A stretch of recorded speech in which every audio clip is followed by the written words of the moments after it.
All right, I was seeing a dude on X. He was saying that the Pistons need another scorer, not another playmaker first. They need another scorer, and I mean, yeah, you hear the rumors about Kawhi going back to Toronto, possibly Dallas. Um, so you hear them shopping Jalen Brown. Uh, not the guys. But first and foremost, their top priority is to get Asar Thompson extended and bring back Jalen Duren. Um, you know, I feel like the top priority is do what's best for Cade Cunningham. And right now, let's get him more scoring. Uh, let's get him more scoring. They need to find a way to get the brother more scoring first and foremost. And this is the tweet right here. He said 2 days before free agency and still yelling Detroit Pistons need another scorer, not a playmaker, not a defender or scorer. And they do. They need a natural bucket. Um, and just because shit is quiet on the radar, because it may seem like I'm dismissive of this. Just because things are quiet on the radar doesn't mean nothing ain't happening. I think when something is quiet, that means a lot is happening. But I agree with him. And then after that, you go to the point of attacking the need of a power forward. You know what I'm saying? That's a huge need, especially if you get somebody next to Cade that ain't the best shooter. You know, that's just what it is. But they need somebody that you can give it to them and get a bucket, and preferably you would like that person to be able to get a bucket. You'll like that person to be able to get a bucket, and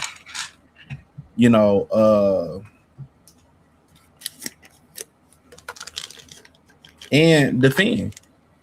And what's so funny to me is this, and I'm gonna blend this into this video. What I honestly don't understand is how can you say, and maybe because it's the contract, so I love to hear you guys this, but how can you say you want Kawhi Leonard, but then turn around and say you don't want Jalen Brown? That's one thing that, one second, I can't understand. I can't understand that.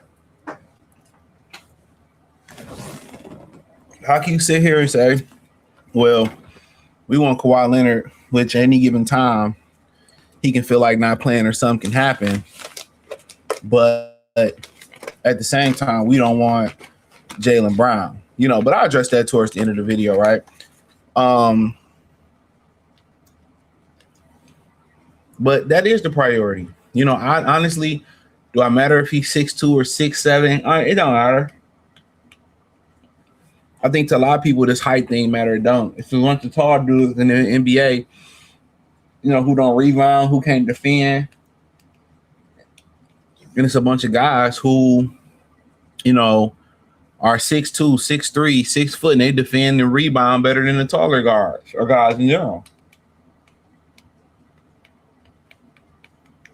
So that's my opinion on it. So it don't matter if it's Norman Powell who can get a bucket, he can get a bucket, which he make a lot of sense from the standpoint of he's built like Okori. He's built just like Okori. Ubuka Okori, who they draft, he built the same way. So then you naturally, you can go ahead and make that transition from Okori, from Norman Powell to Okori in the starting line. I'm pretty sure that's the train of thought. But that's the priority. If they get a score at the power forward position or at that forward position, which basically is the small forward, another wing, if they get another score at that position, cool. And then you just, you keep Isaiah Joe at the 2. But in theory, if you're going to keep Asar Thompson and Jalen Duren in that lineup, which I believe they will, I believe they will, it's imperative at that point that you find a power forward that can shoot it, that can score it at shoot it at a high clip, and somebody next to Cade who can score it at a high clip. I don't really see. There's no way you can go into next season and say, it's Cade, Isaiah Joe, Tobias, Duren, Duran and Sarge Thompson and say, okay, oh, cool.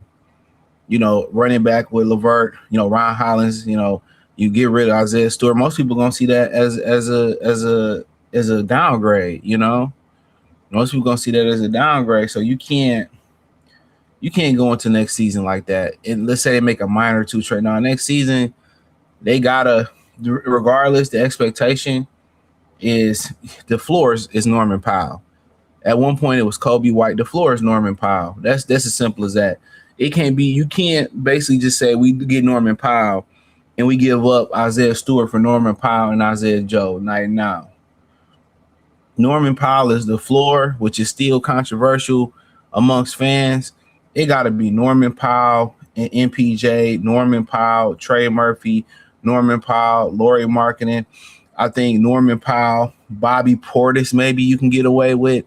Or, if you go out there and you say, well, we did land Kawhi, which I don't really like that deal. I'm just throwing it out there. We did land Jaylen Brown.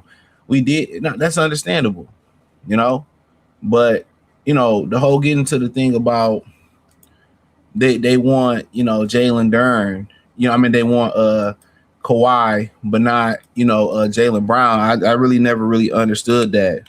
But then again, people see Jaylen Brown, as an unruly guy, and not to kind of really want to take it there, but that's kind of been said about black men, that we're unruly, and it's just because of our demeanor and our being bigger than most men and our masculinity, that when we speak up for each other and we take a stand and we don't take no shit, we start to easily gain labels, and people, he's difficult to deal with. He's speaking up for himself. I have no problem with a man speaking up for themselves and protecting their brand and calling out the bullshit.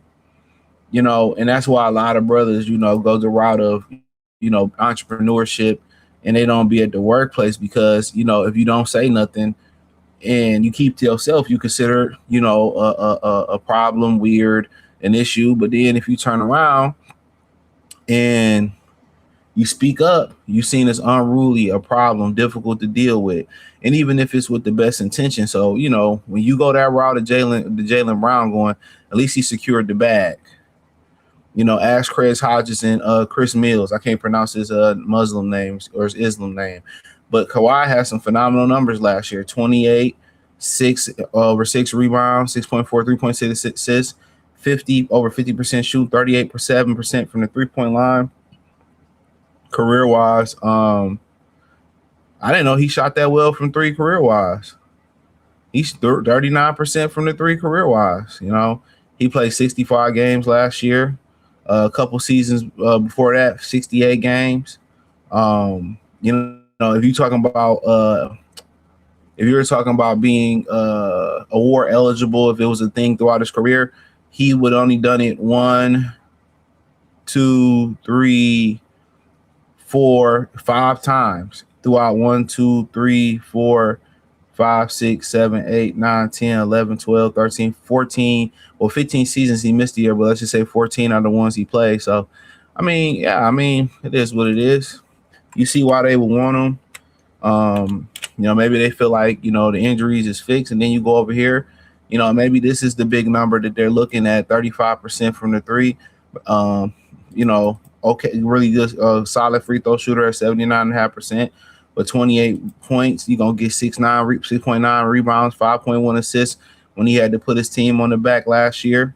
About 35, almost 36% three-point shooter. So a year that he shot 39%, couple years he shot 39%. Most likely he going to give you 70 games damn near every year. So, and defensively, he a monster. He shut down Kawhi when he was on this hot streak last year. So, I kind of mind blowing. I'd be doing us a disservice if we didn't look at the contract. Well, you got to pay Kawhi. You got to pay Kawhi pretty soon. So that's the thing about it. You got to pay Kawhi. So yeah, he got 1 year left, $50 million. He gonna want the bag.